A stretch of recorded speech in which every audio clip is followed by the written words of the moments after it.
Hello and welcome to Frankly Speaking, the show where we dig deep into the insights of some of the leading policymakers and business people in the Middle East and indeed the world. I'm Frank Kane.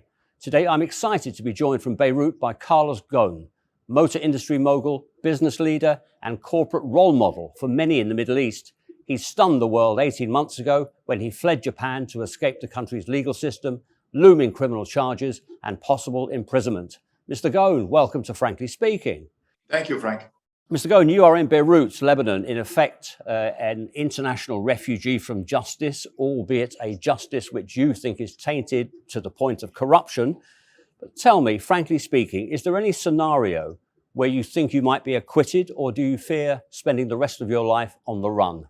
No, I think the end of it has to be in a trial, but in a trial that takes place in a country which has no stake into what is being tried, which eliminates certain possibilities. So in order to put an end to this, at least to these suspicions, and to be able to establish their reputation.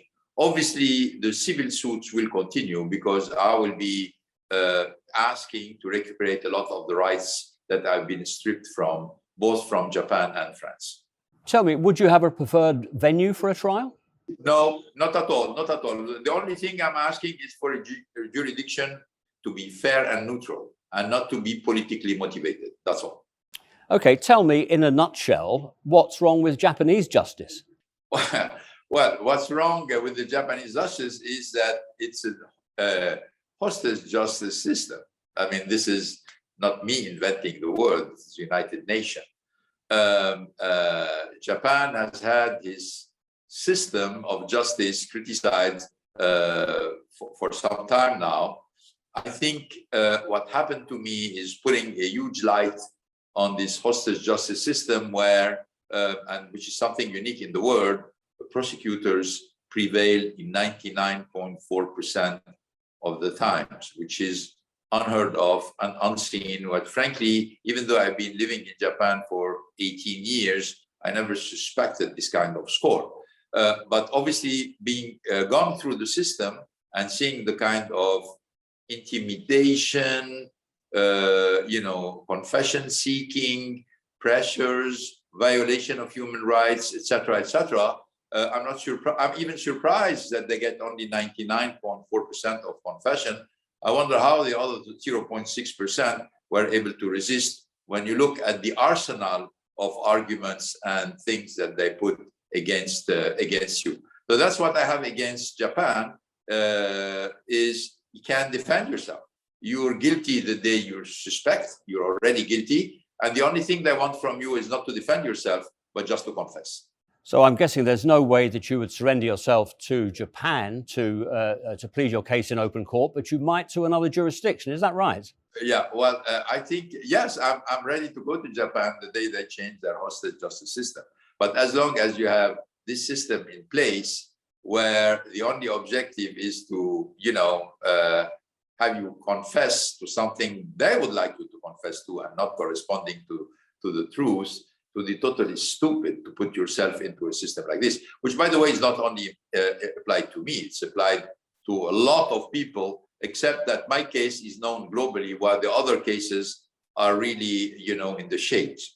Two people who helped you get away from Japan were extradited from the US and are currently on trial there. How do you feel about that? Well, I feel bad for them as much as I feel bad for all the people who are going through the hostage justice system, because you start by thinking you want to give arguments, you want to explain what's happening, your own reality that you've been through, but you discover very quickly that the prosecutors has no interest into what you're saying. What he's interested in is anything that you can say which allow him to charge you. That's the only thing he's interested in. And so I think obviously all the people who are going through the system know what I'm talking about and hopefully will be able to make testimonies after they've been through the system. I was lucky to be able to get out before the system locks me down for God knows how many years.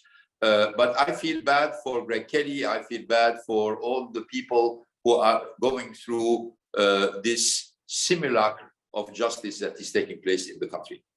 At least part of the grievance that Tokyo felt towards you stems from the very high level of executive remuneration that you enjoyed at Nissan. Even before the pandemic, there was a growing opposition to these high levels of corporate pay, wasn't there? What are your views on that issue, and were you worth your salary?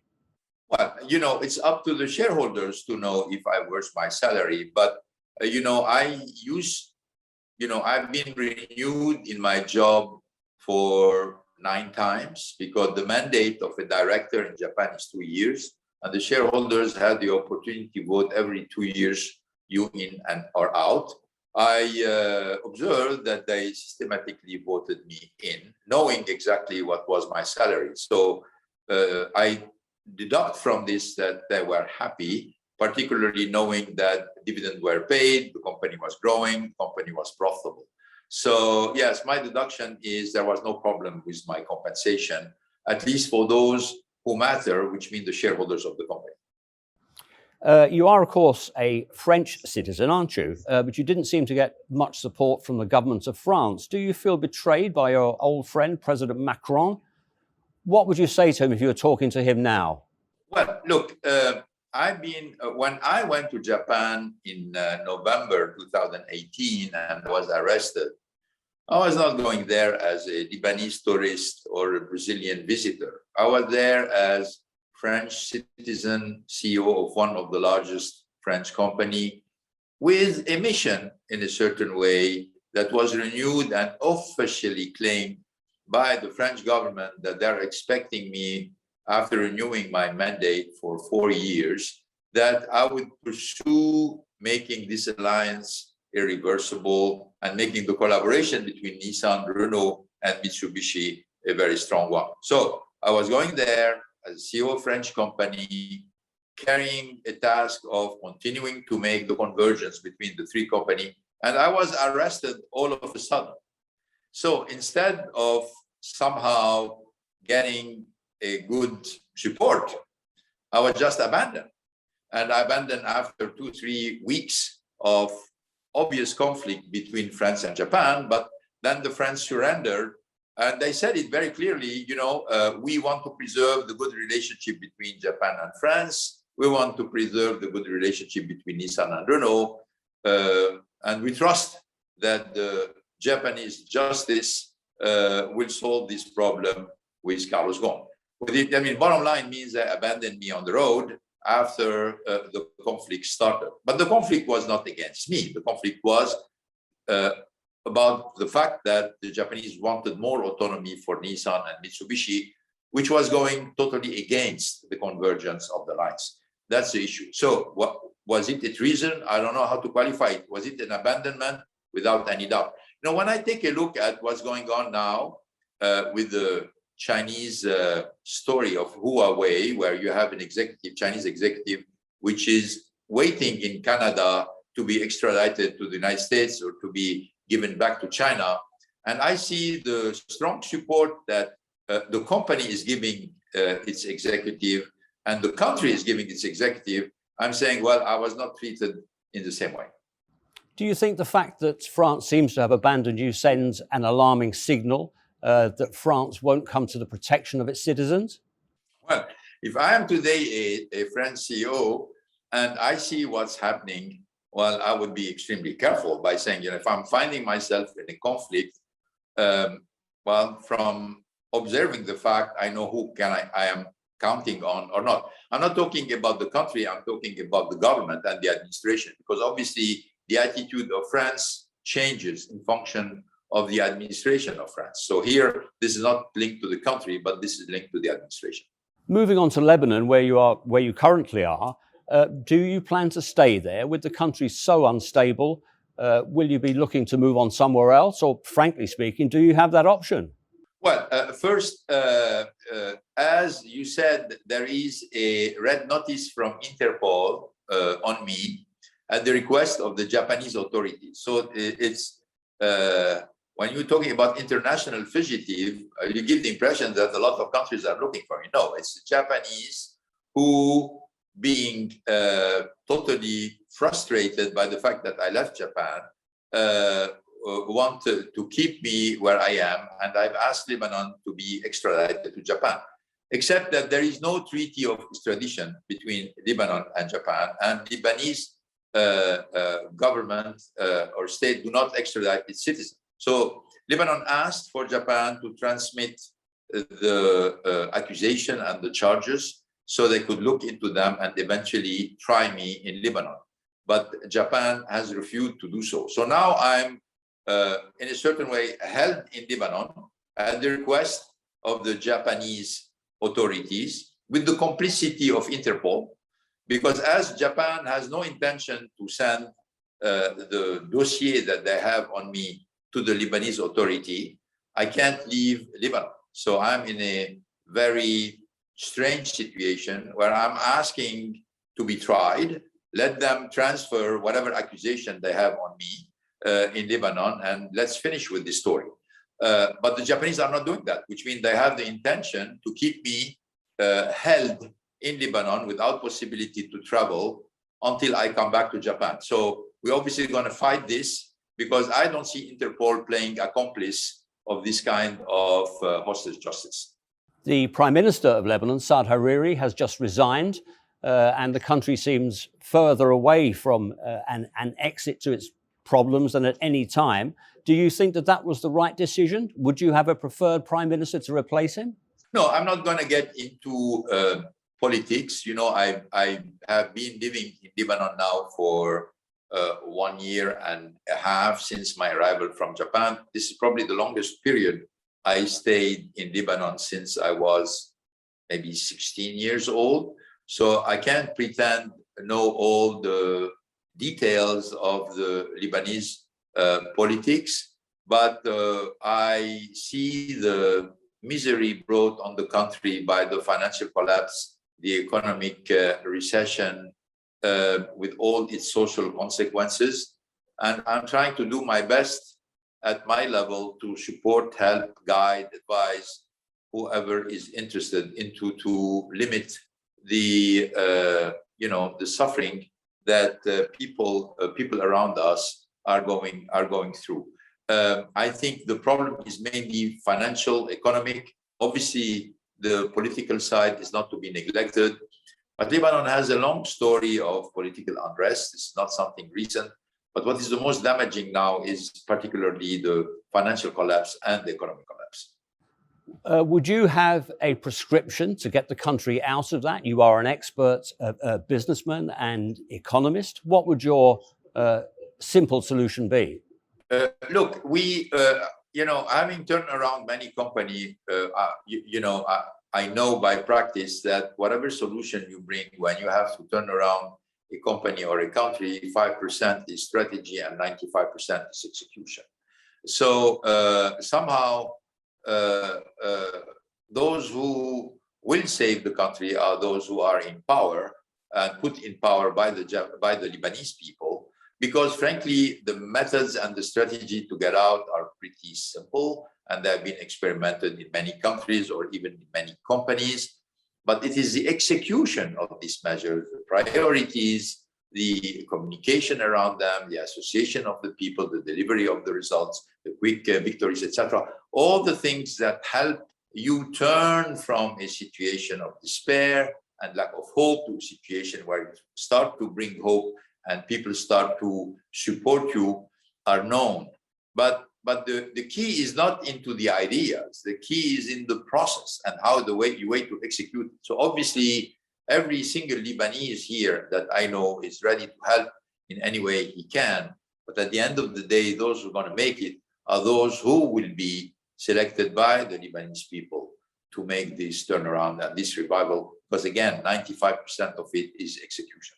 Right. And I guess the political instability, the dominating role of Hezbollah, for example, that makes it very difficult indeed, does it? Well, I think today everybody has a stake into eliminating the possibility of a total collapse, financial, economic, and social collapse of the country. I don't think anybody has any stake into this, anybody has any interest into this. So I would say there is a kind of common focus on how to shore the country out of its present trouble. What I'm saying is the solutions are relatively clear. Obviously, you have different choices, different priorities. But if you want to get out of the mess, the ideas are not the most important thing. It's 5% of the outcome. 95% is a thorough, disciplined, focused execution for delivery of the results. Mr. Ghosn, I know you've been asked this question before, but is there any way, shape or form that you might become the next president and help persuade the international community to help Lebanon solve its problems? No, zero chance of that. I've never been interested in politics. I've been asked this question in many countries because, as you know, I'm a citizen of 3 countries. I've never been tempted by this. This doesn't mean that I'm indifferent to what's taking place here, or I consider myself not part of it. I am part of it, and I'm ready to help, but certainly not in the positions that you are mentioning. Not even if you were asked by the international community or by the Lebanese people themselves? Well, I'm sure that there will be a lot of reluctance, at least from some countries, to give me this kind of responsibility, knowing what I'm going through now. Speaking about world powers, let me ask you about your relationship with Saudi Arabia. Have you been following the Vision 2030 strategy for diversification of the economy there? What do you think about the economic and social reforms that have been put in place? Look, I think that makes a lot of sense. Transforming a country from being overly reliant on a couple of resources to have different source of revenues and different source of income and different source of activity for employment makes a lot of sense. And frankly, again, I think what's being done today in Saudi Arabia is going from this very vague willingness to do that to a plan in order to put it to execution. So I totally support what's taking place. I think it's the right thing to do. Now, obviously, the success of this depends on how disciplined is going to be the execution, how focused are going to be the people in charge of delivering on this, and how serious they're going to be into gathering the maximum level of talents into transforming the reality of Saudi Arabia. Saudi Arabia is a very rich country. It benefits from a lot of resources, but I think the people in charge of the country know that this is not going to last forever. So in my opinion, they're doing the right thing, and I hope they will be successful. Can I ask you a business question relating to Saudi Arabia? Because Toyota seems to be in a dominating position in the country. The Land Cruiser is king. Nissan had a tough time getting market share there. What would your formula have been to increase Nissan market share in the face of this competition? Well, what I tried to do for many years, particularly in the Gulf, and we were in Saudi Arabia and in the Gulf country, and we were partly successful because we increased a lot the market share of Nissan in Saudi Arabia and in the Gulf countries. The big problem in order to close the gap is not linked to technology or not linked to the product or to the design or the reliability of the cars. I think they're very comparable today. And frankly, in some cases, like in the case of the petrol that I have renewed and I have re-engineered, which has been quite successful in the region, is in the distribution. I think Toyota has a much stronger distributor in Saudi Arabia than Nissan, and the distributor is key. And it makes a big difference. Can explain the big difference in performance between the two companies. Toyota has a long tradition of trusting their distributor, building around them, allowing them to be associated to the important decision of the company, while Nissan has a long tradition of not trusting the distributors. So, and this is where the difference is coming from. I think as long as Nissan keeps this kind of mentality, which is, frankly, linked to the old boy mentality that is characterizing a lot of Japanese company, I don't think they will be able to prevail. I don't think it's a question of technology or it's a question of investment into new product.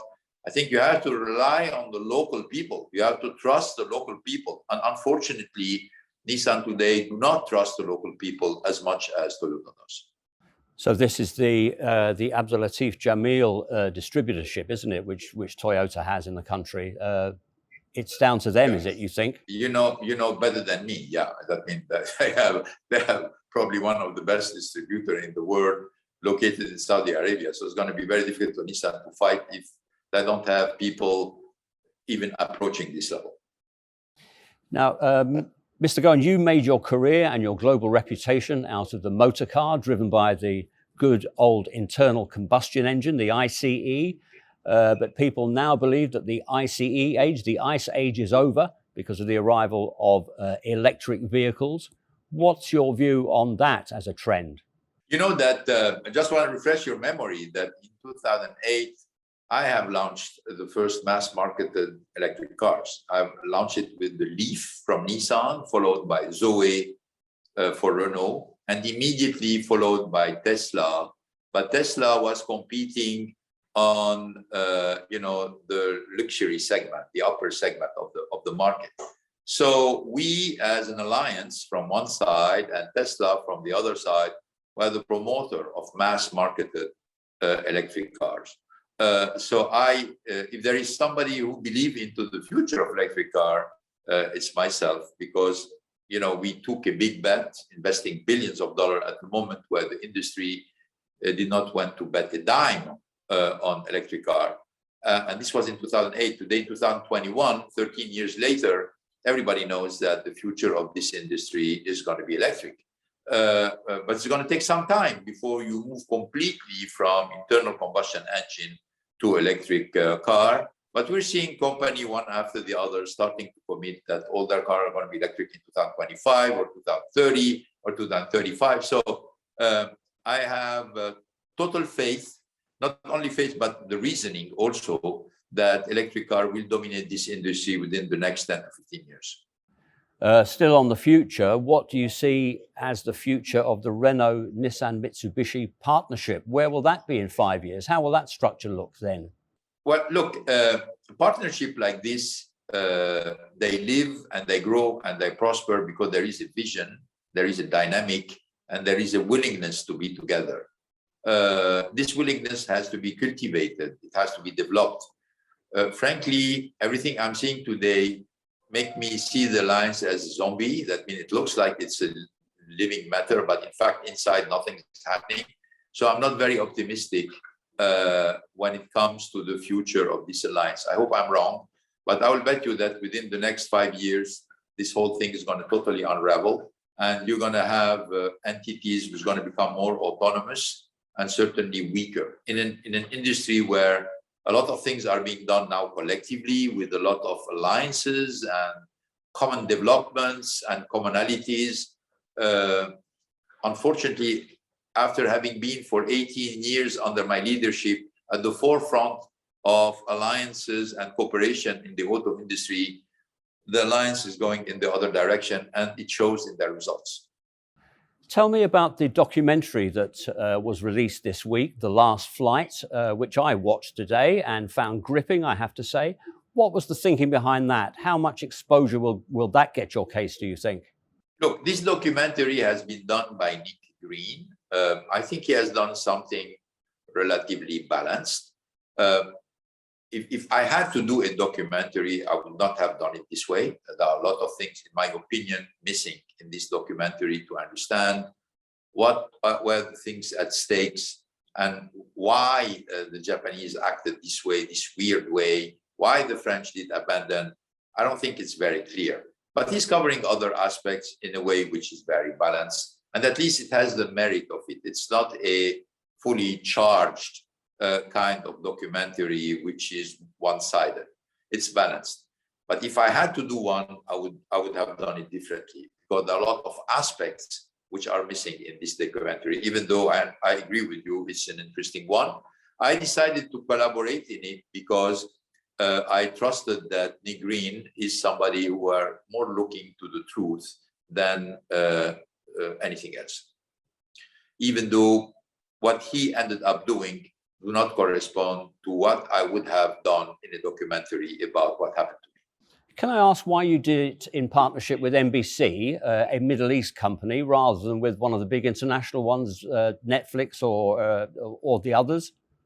No, first, I think there was a clear motivation from NBC to do it. They were the first one to come to me and say, you know what, we would like your cooperation to do something like this. And they were very straightforward and honest about it. And then also the name of Negrin was very persuasive because, you know, having seen some of the documentary that he has done, I knew that the guy was, you know, wanted to try to establish, to give every person looking at the documentary a room to make his own opinion, presenting the facts in a balanced and neutral way. So I've seen many of the documentaries of Negrin before agreeing to the collaboration, to the work which has been produced by MPC. So it was a very mature decision where I knew that I was not doing the documentary, they were doing the documentary, but the choice of Negrin reassured me whenever it comes to the balance and the objectivity or the neutrality of the documentary. You are undertaking other publicity initiatives, aren't you? Books, publications. How will these differ from The Last Flight? What would your ideal formula for the program have been? Look, as you know, I've been kept in Japan for about 13 months. And during 13 months, I was forbidden in a very Japanese way to talk to the press, because obviously they said, no, you can't talk to the press. But when I called for a press conference, they rearrested me on additional bogus charges. So I understood my lesson that as long as I was in Japan, I could not speak freely. So after 13 months of being bombarded by a very well orchestrated, a kind of character assassination campaign orchestrated by Nissan, that means the old boys of Nissan, the prosecutor, and the Meiji of Japan, the Minister of Industry of Japan, unfortunately followed by their accomplice in France, I understood that, you know, I'll have to wait until I'm out of the grip of the machine in order to be able to express myself. So I started by writing a book with Philippe Lies that was published, which is in Arabic today, which is talking about this is a moment of truth. Then I wrote a book with my wife. We talked about our ordeal during these 14 months. And now I'm participating in anything that looks to me objective, balanced. Because, you know, if it's not balanced, it's not going to stick and it will not stay. And I want to leave something in order to help reestablish my reputation on top of what I'll be doing from a legal point of view. A simple final question, Mr. Ghosn. After all that's happened to you in the past couple of years, can you ever resume a normal life, let alone the high-flying life you were leading before? If you won't become president of Lebanon, what next? Well, first, I have no intention to come back to the high-flying life I had before. First, because I practiced it for a very long time. I've done everything I wanted to do. And you know that I was hesitating to retire in 2018, which means I felt that, you know, this part of my life was finished and I was really aspiring to something else. Unfortunately, I didn't make the right decision. I stayed in the job at the request of the French authority and the request of the board of Renault. This was a big mistake. Now I'm in this new situation. What I'm aspiring to is obviously recuperating, gaining back my rights, both in Japan and in France, establishing what could be established of my reputation, and spending most of the time with the people I love and the people that really defended me and stick by me, you know, during the difficult time. That's my intention. Whenever it comes to whatever political ambition, I told you I'm not interested. This is not part of my plans. But again, this doesn't mean I'm indifferent. I can help, I can support, I have a lot of experience. And whoever the Lebanese people would put in power, I would be more than happy to support and help in a pro bono way. Mr. Ghosn, it's been fascinating. I'm grateful for your insights, your candor, and thank you very much indeed for appearing on Frankly Speaking. Thank you, Frank.